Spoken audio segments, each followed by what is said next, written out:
The fluorescent lights hummed their endless mechanical prayer as Margaret Walsh clocked in at 6:24 a.m., 13 minutes before her shift officially began. She moved through the pre-dawn quiet of Sacred Heart's ICU like someone who understood that hospitals were places where time fractured into smaller and smaller units, seconds between heartbeats, minutes between doses, hours between the living and the gone. Her scrubs were pressed. Her shoes were worn at the heels from 7,000 shifts of standing, moving, bearing witness. The patch inside her jacket lining pressed against her ribs as she walked, a weight no one else could see. Raleigh's Sacred Heart hummed with its own particular silence at this hour. The ventilators wheezed their mechanical rhythms in rooms where families would soon arrive with coffee and dread.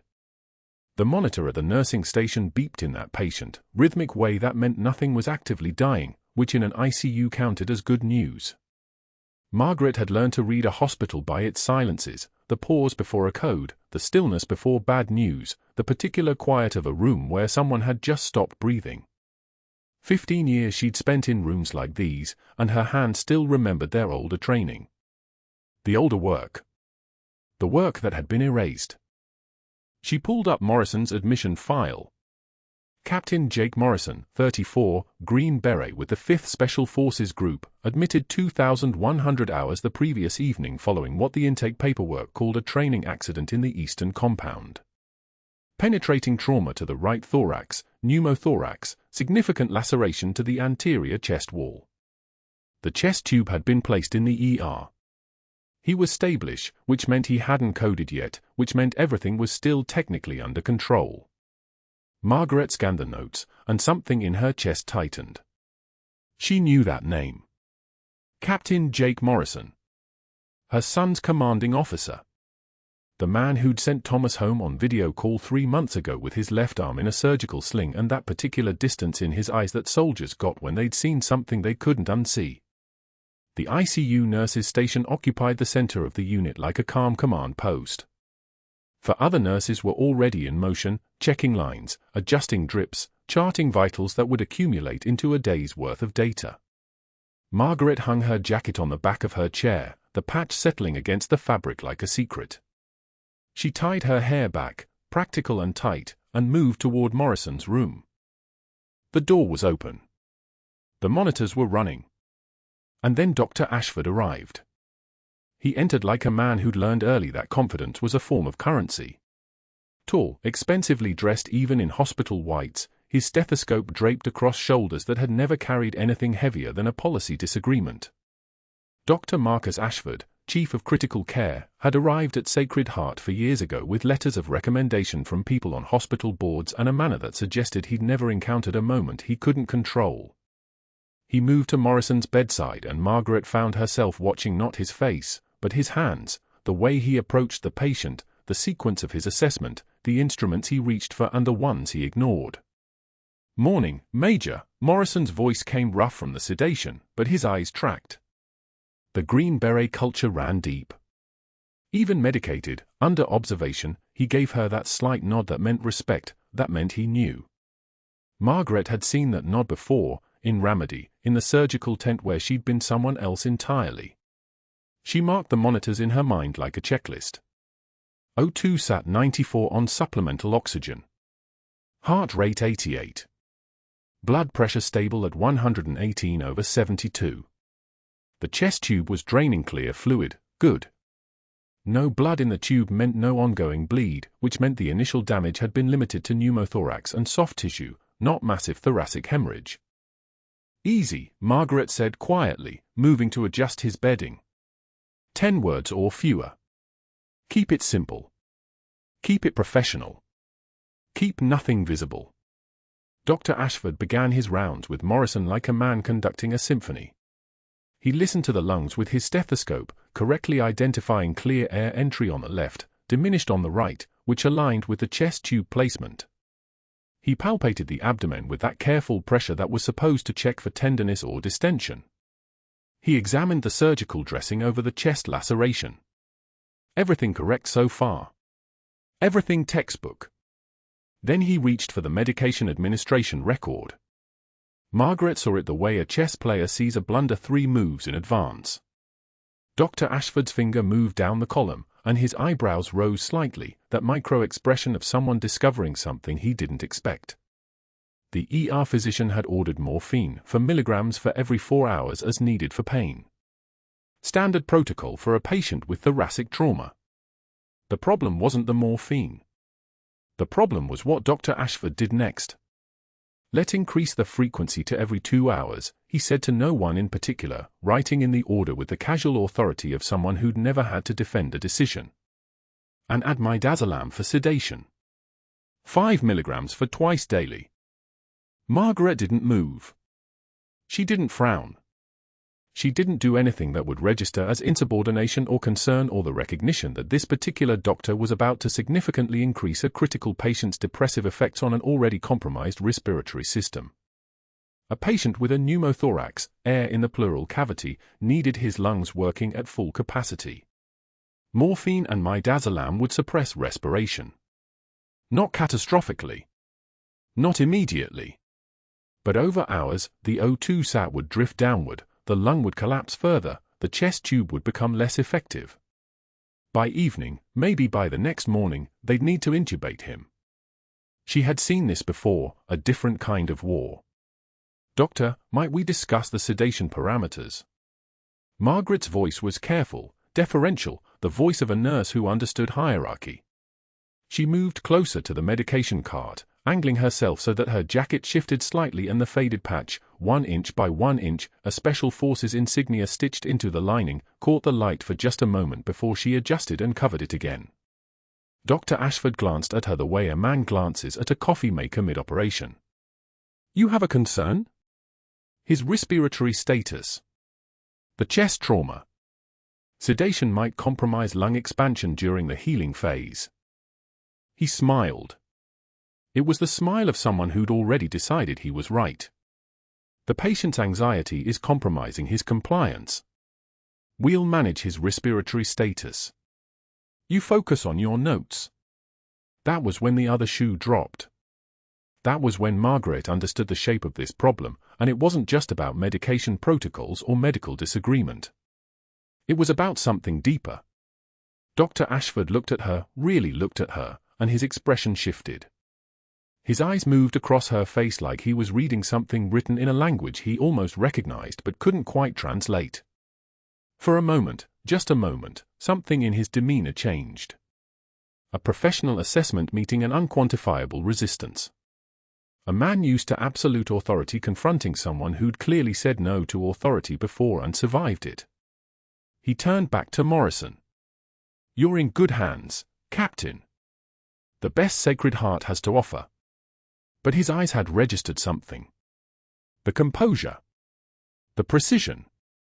The way Margaret's hands moved with muscle memory older than her nursing license. The small faded patch that had been visible for maybe 2 seconds and then hidden again. Whatever he'd seen, he filed it away like a lawyer memorizing a jury member's face.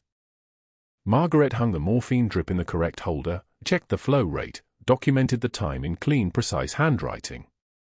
Her hands didn't shake. Her voice didn't waver. But under her scrubs, against her ribs, the unit patch seemed to pulse with the weight of everything she'd left behind, every mission that had been erased, every record that had been sealed, every part of Major Margaret Walsh that had been officially deleted and replaced with a middle-aged ICU nurse with a limp and a practiced smile. By 8:53 a.m., Captain Morrison was sleeping. By noon, his O2 sat had drifted to 91%. By evening, she would have to call a code. But that wasn't the worst part. The worst part was that Dr. Ashford had seen something. Margaret could feel it the way soldiers feel ambush, a shift in the air pressure, a change in the way someone was watching, the knowledge that her cover had cracked just slightly, and now someone was standing on the other side of that crack, looking in. Morning rounds in the ICU moved with surgical precision, Margaret pushing Morrison's chart ahead of her, checking the monitors, noting the O2 saturation holding steady at 94% when Dr. Ashford appeared in the doorway with 3 residents trailing like satellites caught in his orbit. His voice filled the room before his body did, that particular loudness that wasn't about volume so much as dominance, the kind of sound a man makes when he needs everyone within earshot to know his authority was absolute. Nurse Walsh seems to think her battlefield instincts, if she ever had any, supersede my medical protocols. Morrison's adult son, standing near the window, went still. Completely still. The kind of stillness that comes before violence. Margaret kept her hands moving across the chart, each notation deliberate and slow. Perhaps Nurse Nightingale here believes watching war movies qualifies her to question a Johns Hopkins-trained surgeon. The residents exchanged glances. One of them looked at his shoes. Margaret felt the words land, felt them the way shrapnel feels when it's already inside you and you're waiting to see where the bleeding starts. Dr. Ashford leaned against the counter with the casual dominance of a man who had never been contradicted, his expression the smile of someone enjoying the sound of his own voice carving through a room. Outdated battlefield instincts have no place in modern medicine, Nurse Walsh. This is a hospital, not a forward operating base. Morrison's son stepped forward. Sir, his father raised one hand without looking, a gesture that said *I can handle this. Captain Jake Morrison lay in the ICU bed, his surgical wound still healing, his voice too weak to use, but his eyes locked on Margaret with the kind of recognition that only comes between people who've bled in the same dust. Margaret took one measured breath. She felt it expand her lungs, felt the oxygen fill the spaces where anger wanted to live. Her hands didn't shake. Not a tremor. She looked directly at Dr. Ashford and said with the devastating calm of someone who had held human organs in the dark and made them beat again, Captain Morrison is alive because I know what shrapnel damage looks like from the inside. Dr. Ashford, do you? The room went dead silent. Fluorescent lights hummed their mechanical song. No one moved. Margaret set down the chart, turned, and walked out without waiting for his response, her back straight, her pace measured, the faded unit patch inside her jacket lining pressing against her ribs like a secret heartbeat. The words hung in the air behind her like smoke that wouldn't clear. The second humiliation came 2 days later in the break room where the nursing staff kept their lunches and their silence. Margaret entered at 1:13 p.m. with a sandwich and an apple, and the conversation stopped like someone had cut the power. 4 nurses stood simultaneously, gathering their things without eye contact, their movements coordinated with the precision of people who'd rehearsed the choreography. Linda, the youngest, hesitated for maybe 2 seconds, a moment where her humanity showed before her survival instinct took over, then followed them out. The door swung shut. Margaret sat at the table, listening to their voices resume in the hallway outside, now safe from being overheard, now able to talk freely. She looked at her sandwich. Turkey and Swiss on wheat. She'd made it at 5 in the morning. She ate mechanically, her eyes fixed on the wall-mounted clock as the seconds ticked past, each one another small death, another moment of isolation that Ashford had manufactured as precisely as a surgeon manufactures a bloodless field.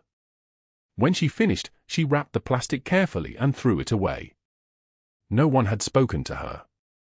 No one had acknowledged she existed. That was the point. That was the entire architecture of his campaign, not loud violence but calculated silence, not one dramatic strike but 1,000 small erasures. The third strike was public and official. Margaret discovered it during shift change when she passed the bulletin board near the ICU entrance where hospital announcements were posted beneath a plastic sheet: disciplinary action, Margaret Walsh, insubordination and inappropriate familiarity with patients. Effective immediately, removed from Captain Morrison's care team. The words were printed in 12-point font on an 8.5 by 11-inch document. Official. Witnessed.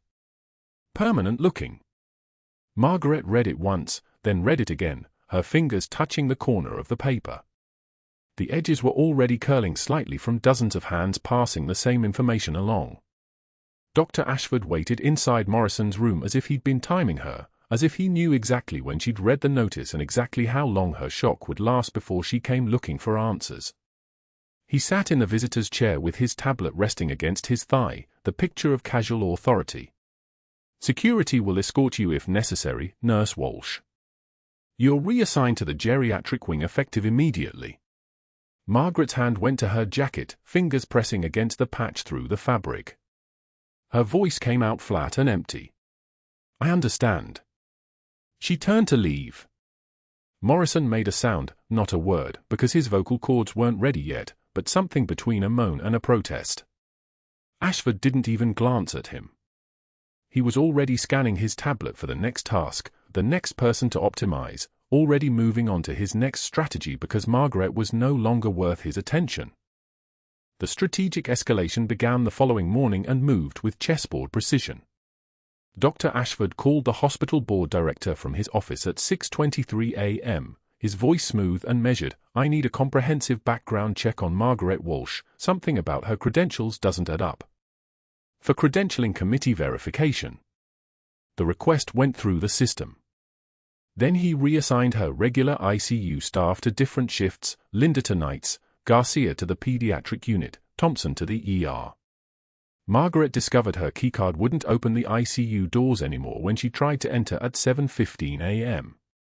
She stood in the hallway for exactly 30 seconds, her hand resting on the card reader, before she turned and took the stairs to the geriatric wing where her new assignment waited: bedpans, wound care, the smell of antiseptic and aging, work that needed to be done but felt like erasure by another name. That afternoon, Ashford made phone calls to 3 colleagues on the credentialing committee, his voice dripping with performative concern. "Just routine verification, but flag anything unusual in her employment history. She seems evasive about her past." Margaret didn't know about the background check. She was changing sheets on the 4th floor when her phone buzzed at 3:42 p.m., a text from Linda: "Morrison asking for you. Ashford told him you quit." Margaret stared at the message, her chest tightening, and then she deleted it. That night, she heard through a janitor who overheard 2 nurses talking in the stairwell that Morrison's oxygen saturation had dropped to 88%. His chest tube output was increasing. Ashford had ordered additional sedation. Margaret stood outside the hospital at 11:34 p.m., rain beginning to fall in thick sheets that hammered the parking lot like applause or judgment. She couldn't tell which anymore. She stared up at the ICU windows on the 4th floor, imagining the numbers on the monitor, the oxygen climbing or the oxygen falling, Morrison sedated and vulnerable and alone except for the machines and a doctor who didn't understand that shrapnel wounds can lie dormant for hours before they kill you. The patch inside her jacket felt heavier. It pressed against her ribs with the weight of promises she wasn't allowed to keep. She didn't go home. She drove to Oakwood Cemetery instead, parked near the entrance, and walked until she found the gravestone with her late husband's name carved into granite, * Thomas Walsh. Beloved husband. Beloved father. 1967-2018. 14 months ago. The rain soaked through her shoes. She stood there in the mud, no umbrella, no shelter, just rain and stone and the word she whispered to a dead man: "I failed, Tom. I saved him but I couldn't stay hidden. And now they'll erase me all over again." The next morning Margaret returned to Sacred Heart with the calm of someone who had already accepted the worst. She clocked in at 6:38 a.m. and made her way to the geriatric ward, where Mrs. Patricia Hendricks was waiting for her bedpan change and her medication check. Margaret moved through the work with the same precision she'd brought to the ICU, because competence wasn't something you switched off just because the system had decided you were disposable. She was adjusting Mrs. Hendricks' position when the woman grabbed her wrist, a trembling hand with liver spots and paper-thin skin but surprising strength. "You're sad," Mrs. Hendricks said. It wasn't a question. "You're the saddest nurse I've met in 73 years of hospitals." Margaret didn't answer. She checked the 4 line instead, her movement steady, her voice steady. "Your electrolytes look good today, Mrs. Hendricks. I'm going to get you some Jell-O." It wasn't real humor, it was the kind of dark joke you made when you were already gone and just hadn't disappeared yet. Mrs. Hendricks released her wrist but watched her leave, the old woman's eyes carrying the kind of knowing that comes from watching people break in slow motion for decades. By noon, Margaret had performed 17 bed changes, administered 12 medications, and documented everything with meticulous precision. She was invisible again. That's what isolation felt like, not the absence of people but their absolute refusal to acknowledge you existed. And somewhere 4 floors above, Captain Jake Morrison was lying in bed wondering why the nurse who understood his wounds had been replaced by machines that beeped and doctors who didn't know the difference between shrapnel and theory. The rain continued outside, now steady, now patient, now waiting for the moment everything would break. The rain fell like a judgment. Margaret stood at Tom's grave, mud soaking through her shoes, the water so cold it felt like punishment. His headstone was simple, the way he'd wanted it. Just his name. Just the years. Just the fact that he'd been hers, once, before everything became classified and buried. She touched the stone. Her fingers left wet prints that disappeared into the granite like evidence being erased. "I failed, Tom," she whispered. The words came out broken, syllables fracturing in the dark. "I saved him, but I couldn't stay hidden, and now they'll erase me all over again." The cemetery was empty except for the sound of rain hammering the grass like 1,000 small fists demanding entry. Tom had understood what she did in Ramadi. He'd never asked for details, military families learned not to ask. But he'd known. She'd seen it in his eyes when she came home, in the way he'd held her without speaking, in the silence they'd perfected over 18 years of marriage. He'd known she'd seen things that couldn't be unseen. He'd known she'd buried that version of herself so deeply that even she sometimes forgot she'd been Major Margaret Walsh. Now they were digging her back up. She stayed at the grave until her phone battery died, the last bar of signal flickering out like a candle. The cemetery lights came on at dusk, casting long shadows across the headstones. She walked back to her car with rain streaming down her face, indistinguishable from tears. Tom would have known what to do. Tom had always known. But Tom was 6 feet under, and she was still breathing, which meant she had to figure it out alone. Meanwhile, somewhere in a Pentagon database in Washington, D.C., an algorithm caught something. The background check Dr. Ashford had initiated, standard procedure, he'd thought, a routine dig into credentials that would expose Margaret Walsh's entire history as fabricated, triggered a classified security clearance flag. Not a minor one. The kind that made 3 computer screens light up simultaneously. A notification appeared first at the Pentagon Personnel Office in Arlington, then at JSOC Operations Center in Tampa, then at a private security firm in Arlington that handled witness protection for retired operators whose service records had been deliberately erased for reasons of national security. 17 years of burial protocols activated. Messages appeared in secure communications channels. Alerts went out on encrypted phones. Someone in an office without windows made a phone call to a number that didn't officially exist. At Sacred Heart Hospital, Dr. Ashford was reviewing Margaret's file in his office, the door closed, the glow of his computer monitor making his face look carved from ice. He'd requested her full background check, the comprehensive kind, the kind that would expose everything. He'd been so certain she was a fraud. The military patch she kept hidden, clearly something she'd bought online, some fantasy she'd constructed to compensate for her ordinary life. He'd seen it 100 times. Nurses with delusions of grandeur. Orderlies who imagined themselves as something more. Her file stared back at him, nearly empty. No military service record. No advanced certifications beyond her RN. No special training. Nothing but 15 years of unremarkable hospital work. Perfect. Exactly what he needed. He began drafting a termination letter, each keystroke deliberate. By tomorrow he'd have the board's approval. By Friday she'd be gone. By next week, nobody would remember her name. He pulled up Margaret's employee file and attached a photograph to the termination document. He'd use it when he presented her case to the board. A woman in her 50s. Tired eyes. The uniform of a floor nurse. Unremarkable. Replaceable. Forgettable. The kind of person you passed in a hallway and didn't see. Outside his office, he'd already stationed a security guard at Morrison's door. Not to protect Morrison, though that's what he'd told the hospital director. To prevent Margaret from accessing him. To enforce her removal from his care. The guard had been instructed to turn her away if she tried to enter. Ashford had made sure everyone on the unit knew she was no longer authorized for that patient. He smiled at his computer screen.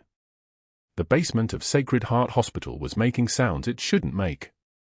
The backup generator, installed in 2003 and never properly maintained, had begun to grind, a metallic shrieking that echoed through the utility tunnels every few minutes.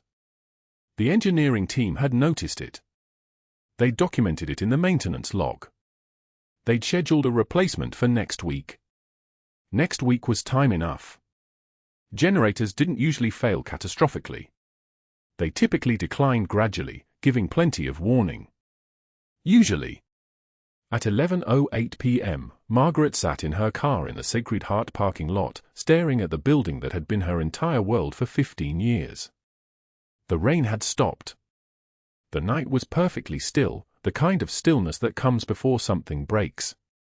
She understood what was happening. The background check had triggered something.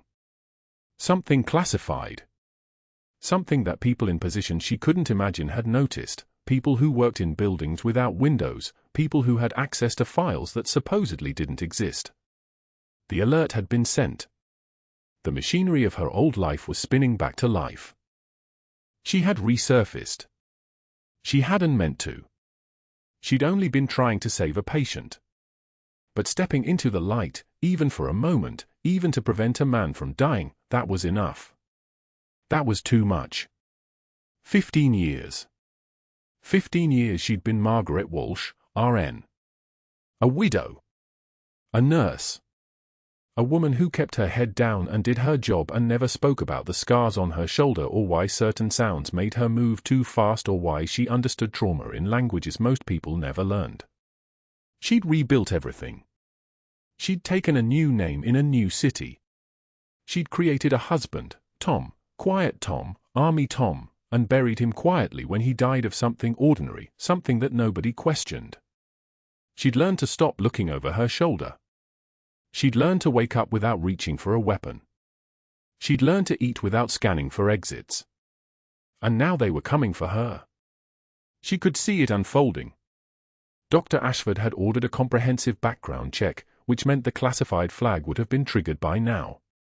The DoD database would have sent alerts to people she hadn't thought about in 17 years.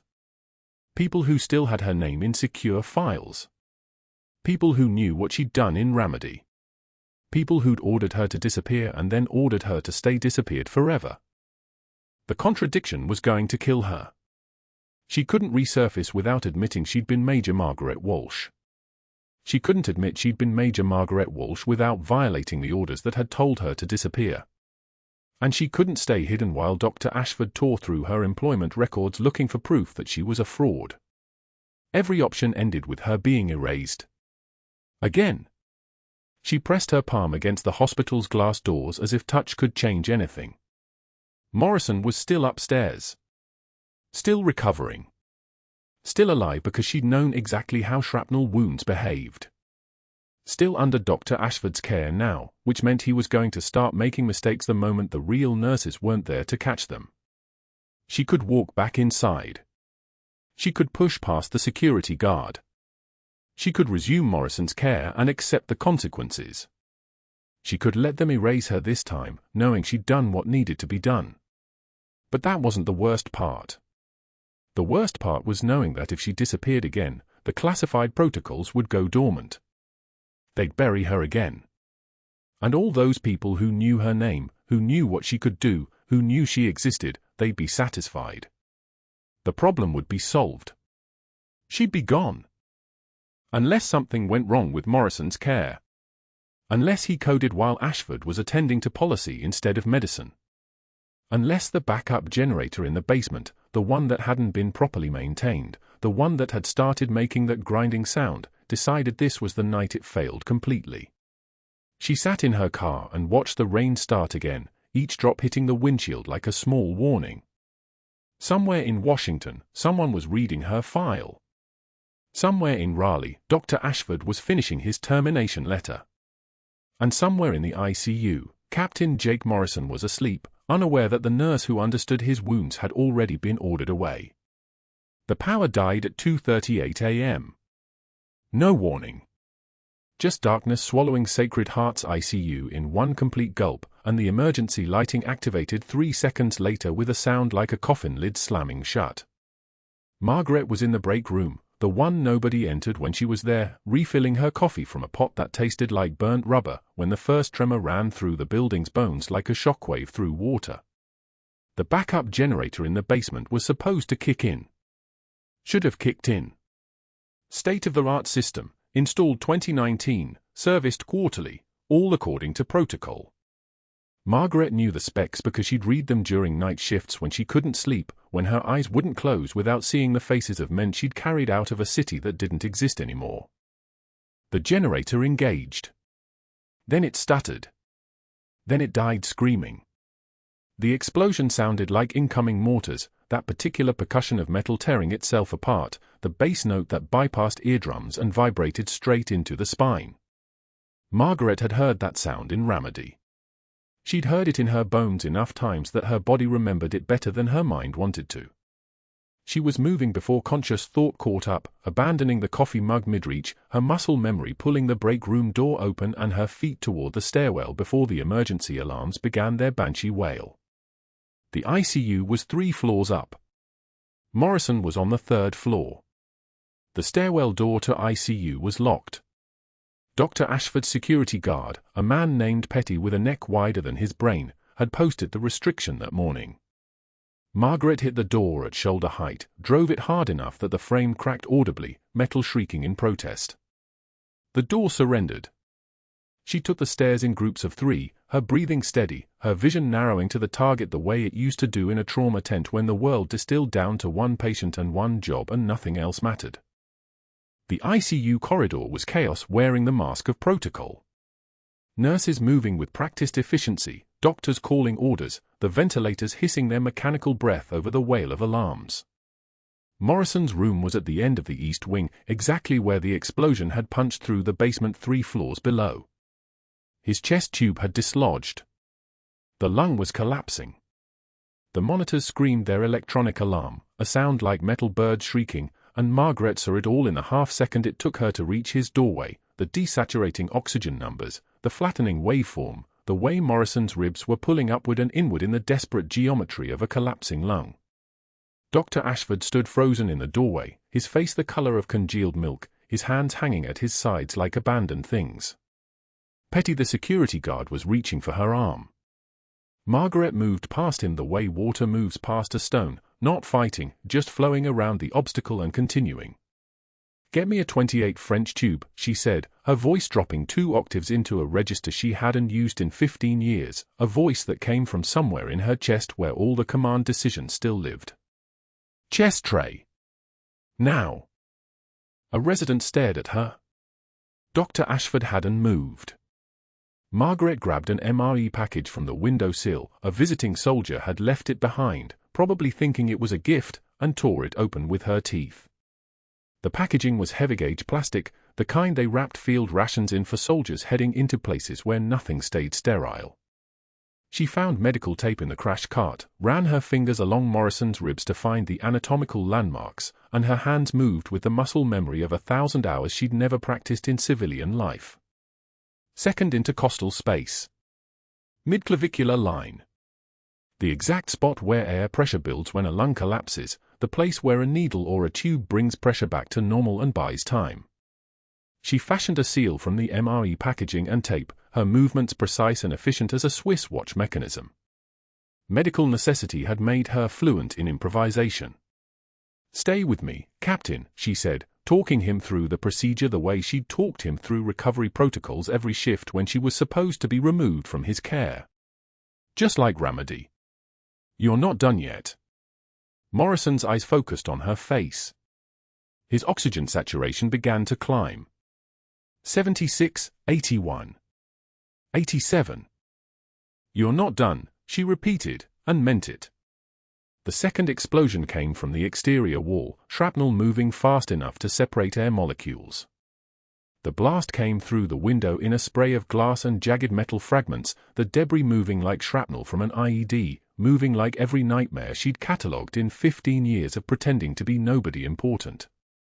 Margaret threw herself across Morrison's body in the same movement she'd made 17 years ago when a mortar round came through a clinic roof in Fallujah, her body becoming a shield, her spine absorbing the impact she'd spent a decade learning to absorb.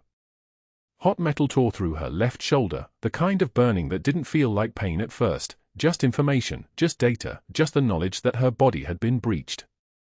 She felt the warmth spreading, the slow arterial ache that meant tissue damage, probably muscle, probably bone. Her vision flickered once, twice, steadied. She didn't let go of the chest seal. "Not on my watch," she whispered, her voice raw, her vision graying at the edges. She held the seal in place for 6 minutes. She counted them by Morrison's heartbeat, by the oxygen numbers climbing, by the arrival of the code team and the sound of a gurney being wheeled into position. Blood ran down her arm and dripped onto the tile floor, a rhythm like rain on metal. Dr. Ashford's voice came back online when Morrison was stable. "Get her out. Security, remove Nurse Walsh. I'm calling the board, she's terminated effective immediately." His voice had a strange quality now, a tremor underneath it. He was pointing at her with the gesture of a man erasing a chalkboard, something he could make disappear if he just insisted hard enough. Margaret collapsed against the wall beside Morrison's bed, her left arm hanging at an angle that meant nothing good, blood making her scrubs heavy. She felt something tear in her shoulder when the medics moved her to a different gurney, something that would need imaging and probably surgery, and none of it mattered because Morrison's oxygen was stable and his heart was still beating, and that was the only metric that counted anymore. The faded unit patch inside her jacket lining had torn loose from the blast. It hung against her ribs like a secret heartbeat finally exposed, but there was no one looking at her anymore. They were all looking at Morrison. They were loading him onto the ambulance cart. They were wheeling him toward the elevators while Dr. Ashford trailed behind them, still talking, still erasing, still convinced that authority could rewrite what had just happened. What Margaret had just done. But that wasn't the worst part. The worst part was the way Morrison turned his head as they wheeled him past her, his eyes finding hers for one impossible second, and nodded. The kind of nod that comes between soldiers, the kind that says everything a deployment teaches you about trust in a single movement of the head. He knew. Somehow, in the half-light of the emergency lighting and the chaos of the explosion, he knew that the woman being dragged away by security was the reason he was still breathing. He knew. And that made every rule she'd broken, every protocol she'd violated, every consequence still coming for her worth a price in ways that had nothing to do with military honor codes or classified operations or 15 years of pretending to be nobody. She was bleeding through her scrubs onto a chair in the ICU waiting room when the next tremor came, this one metaphorical, this one traveling through every security system and classified database that the Department of Defense maintained. The background check that Dr. Ashford had ordered, the one he'd been certain would expose a fraud, a fake, a woman pretending to be something she wasn't, had just pinged every classified alarm that the Pentagon kept locked inside their most secure servers. Margaret didn't know it yet. She was thinking about her husband's grave and wondering if she'd finally given them the excuse to bury her there too. But somewhere in a secure facility in Bethesda, in a command center in Tampa, in rooms that officially didn't exist, security protocols that had been dormant for 15 years suddenly activated. The classified files marked Major Margaret Walsh, files that were supposed to stay sealed forever, had just surfaced on a background check request, and every restricted agency that had agreed to her disappearance was about to wake up and remember that some people, once you take their identity, never really stay erased. They were coming. She just didn't know it yet. 48 hours. That was how long Margaret had been sitting in a plastic chair outside the administrator's office in a sling, her shoulder wrapped in gauze that pulled tight every time she breathed. The shrapnel wound ached like something alive, and she'd refused the morphine. Pain was information. Pain told you what was still working. The backup generator explosion had carved a path through Morrison's ICU room and through her left shoulder blade, and the moment Dr. Ashford realized she'd saved Morrison's life in the aftermath, that she'd moved with military precision when he'd frozen, his face had gone the color of cold concrete. He'd written her termination before her blood finished drying on the linoleum. The written charge, insubordination, patient endangerment, operating outside her scope of practice. What it really said, unwritten, she knew too much. She could see too much. She had to disappear again. The administrator hadn't arrived yet. Margaret watched the clock on the corridor wall, one of those institutional pieces that ticked so loudly you could hear it when the hallway emptied. The federal background check Dr. Ashford had demanded, the one he'd weaponized to prove her credentials were forged, was supposed to be his final move. The thoroughness that would expose her, destroy her rebuilt life, force her into witness protection or a federal prison cell for fraud. What he didn't know, what nobody at Sacred Heart knew, was that triggering a background check on Margaret Walsh would activate security protocols buried so deep that they required Pentagon clearance to even acknowledge. When the system flagged her name, it didn't raise a red alert. It sent an encrypted cable to the Office of the Secretary of Defense. It activated satellite monitoring of Sacred Heart Hospital. It put a countdown clock on a classified meeting at Fort Bragg. The elevator doors opened at 6:02 a.m. Margaret looked up, expecting the hospital director. What she saw instead stopped her breath. 200 Special Forces operators filled the lobby in full-dress uniforms. Not a tactical response. A formal honor guard. They stood in perfect rows, their formation so precise they looked like a single organism, boots polished to mirrors, dress uniforms pressed sharp enough to cut. The lobby filled with the sound of military bearing, the barely perceptible shift of weight, the discipline of bodies trained to be still. Visitors stopped. Nurses froze. The hospital director emerged from the back, his face going white as he watched 200 armed soldiers in dress blues move as one toward the ICU wing. Morrison's son was first through the crowd, his voice cracking like a teenager's. "That's Major Walsh. That's Major Margaret Walsh. She's Dad's combat surgical officer." He moved past the operators with the kind of permission reserved for family, and he looked directly at Margaret in her plastic chair with one arm in a sling and tears finally breaking through the composure she'd held for 48 hours of silence and waiting for erasure. The DoD official was lean, gray-haired, carried a leather folder that looked like it weighed 1,000 pounds. He handed it to Margaret without introduction. The declassified file. 15 years of redacted silence suddenly rendered into official documentation. Major Margaret Catherine Walsh, United States Army Special Forces Command. Honorable discharge, 2009. Service records, classified, now declassified. Combat operations, 3 tours, Ramadi and surrounding provinces. Medal section. Her hands trembled, not from fear now, but from the shock of existing on paper, of being real again, of the federal government acknowledging that she was more than a ghost story someone had ordered buried to smooth diplomatic relations with Iraqi leadership after an operation that had technically never happened. The SEAL team leader stepped beside her, his presence like a tank idling in a garage, quiet, heavy, capable of moving at lethal speed. His name tag read Clayton. She remembered him. Lieutenant Clayton. 23 years old, bleeding out after an IED, her hands on his femoral artery while mortars came in from 3 directions and her team was pinned behind a collapsed wall in the Jolan district. She'd kept pressure on his artery for 14 minutes until the medevac came in hot under fire. He'd never forgotten her face. Nobody who'd survived under her hands ever did. "Major Margaret Walsh," he said, and his voice carried through the silent corridor like a command. 2 silver stars for exceptional valor under fire. Bronze star with valor device for decisive action under extreme tactical pressure. Purple heart for wounds sustained in combat. Each medal was its own sentence. Each one landed like a confession. She took shrapnel to her spine covering our medevac in the Jolan. Still ran surgical triage for 6 hours. 23 soldiers alive because of her hands. Clayton looked at the administrator. "The woman you just tried to fire? She's the reason half my team made it home." The FBI arrived before Ashford even understood what was happening. 2 agents in dark suits moved through the hospital with the kind of purpose that made people step aside. They found him in his office, reviewing the final discharge paperwork for Margaret, the termination he'd written to be effective immediately. The first agent placed a tablet on his desk. "Dr. James Ashford, you're under arrest for medical malpractice, falsification of patient records, and fraud." Ashford's mouth opened and closed like a drowning man. The second agent swiped through images on the screen. Your background investigation request triggered a standard personnel review. We found 17 instances of altered patient files.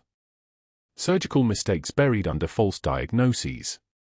3 patient deaths, all attributed to other causes in your reports. All contradicted by the original surgical notes you thought you'd deleted. The hospital board director watched from the doorway as Clayton stepped beside the agents, his voice dropping to something quiet and lethal. The thoroughness you weaponized against Major Walsh. The same scrutiny just exposed everything you've been hiding. Ashford looked like a man watching his entire life collapse into something he couldn't control. The hiss of the handcuffs, that sound like air escaping, seemed louder than it should have been. They led him past the honor guard without ceremony. Margaret walked through the corridor of 200 operators standing at attention, each one acknowledging her as she passed. Her shoulder screamed with each step. The morphine she'd refused earlier felt like a very distant mistake. But she walked straight, head level, the composure that had carried her through 15 years of being nobody in a hospital full of people now finally cracking open into something real. Morrison was sitting up when she entered his room. Oxygen cannula under his nose. Bandages across his chest where the shrapnel had torn through before she'd improvised the seal that kept him alive. His eyes were clear. The sedation had worn off. He understood exactly what he was seeing. "Major," he said quietly. She didn't cry. That wasn't how this worked. But her voice came out softer than it had been in 4 decades. "Sir, I was a second lieutenant in your unit in Ramadi," Morrison said. "You probably don't remember. I was a greenhorn, thought I knew everything." He paused. "You saved my entire team that day. All 12 of us. I got shot. You got me to the helicopter. Kept my blood pressure up with hand steady as a surgeon." Morrison's son stood beside him, watching his father recognize the woman who'd been erasing herself his entire life. "You've been running ever since, haven't you? From that day to now." Margaret stood at the foot of his bed, one arm immobilized, her uniform, a simple nurse's scrubs, suddenly feeling like it wasn't quite enough to contain the actual major inside it anymore.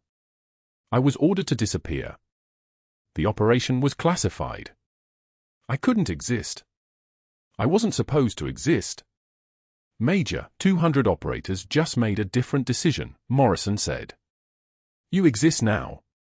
6 months later, Margaret Walsh walked through Sacred Heart Hospital's lobby in her nurse's scrubs, the faded unit patch finally sewn on the outside of her jacket where it belonged, positioned directly over her heart, visible to everyone. The night security desk caught her eye as she passed. Dr. Ashford sat there in an ill-fitting guard uniform, his medical license revoked, his legal appeals exhausted, his sentence including mandatory restitution in the form of hospital service at the place he'd tried to destroy. His eyes dropped the moment he saw her. She didn't acknowledge him. Acknowledgement would have been a kindness he didn't deserve. Upstairs in Morrison's physical therapy room, the Green Beret was finishing his final assessment before discharge. His son stood beside the parallel bars, watching his father walk without pain for the first time in months. Margaret checked the chart. Full recovery. Clear for release. Captain Jake Morrison was going home. "Your dad's cleared for discharge tomorrow," she told the younger Morrison. "Full recovery. Because of you," he said. "Twice." Morrison finished his lap and sat heavily, breathing easy. The oxygen cannula was gone. The catheter was out. All that remained were the scars, the ones on his chest where her hands had saved him, the ones on her shoulder where she'd saved his life with her body. "Major, they offered you the director of trauma nursing position. You know that, right?" Margaret touched the patch on her jacket, muscle memory, habit, grounding. "I'm just a nurse, Captain." "No," Morrison said quietly. "You're the officer who took shrapnel meant for her men and never said a word. For 15 years. They're offering you the job because they know who you are now. Sometimes the bravest warriors carry stethoscopes, not guns. If this story moved you, if you've ever been underestimated by someone who didn't know your true value, subscribe for more videos like this. Drop a comment, Have you ever judged someone only to find out you were dead wrong? And like this video so more people discover the hidden heroes among us.